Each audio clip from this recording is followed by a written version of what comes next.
Menteri Koordinator Bidang Pemberdayaan Manusia, Muhaimin Iskandar, berharap ada tambahan anggaran untuk program bantuan sosial senilai 100 triliun rupiah pada 2025. Menurut Muhaimin, harapan itu sejalan dengan perintah Presiden Prabowo Subianto yang ingin melakukan efisiensi anggaran negara dari berbagai kebocoran.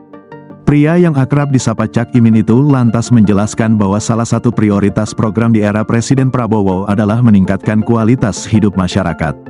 Selain itu, pemerintah menargetkan bisa menekan angka kemiskinan sampai 0% pada 2029 mendatang. Muhaimin menyebut target itu bisa dicapai jika semua pihak mendukung tersalurnya bansos secara tepat sasaran.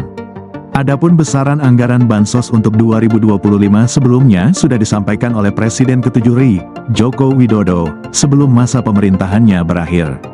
Saat itu, Jokowi mengungkapkan, postur rancangan anggaran pendapatan dan belanja negara, RAPBN, senilai 3.613,1 triliun rupiah untuk tahun anggaran 2025. Di dalamnya, anggaran perlindungan sosial, atau yang sering dianggap sebagai bansos, akan naik sekitar 8 triliun rupiah dari tahun 2024 sebesar 496 triliun rupiah. Pemerintahan Prabowo Subianto Gibran Raka Buming Raka disediakan anggaran bansos lebih dari 500 triliun rupiah. Sementara itu, anggaran pendidikan dialokasikan di level minimal sesuai perintah konstitusi, yakni 20% dari APBN atau sebesar 722,6 triliun rupiah untuk tahun anggaran 2025. Jokowi berujar, anggaran pendidikan ini dialokasikan untuk peningkatan gizi anak sekolah, renovasi sekolah, dan pengembangan sekolah unggulan.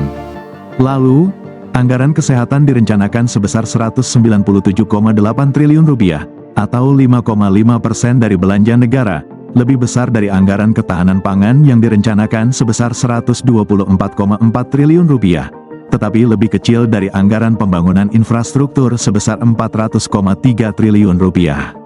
Jokowi mengatakan, besarnya anggaran pembangunan infrastruktur pada 2025 bakal dialokasikan untuk infrastruktur pendidikan dan kesehatan, infrastruktur konektivitas, infrastruktur pangan dan energi, hingga keberlanjutan pembangunan IKN.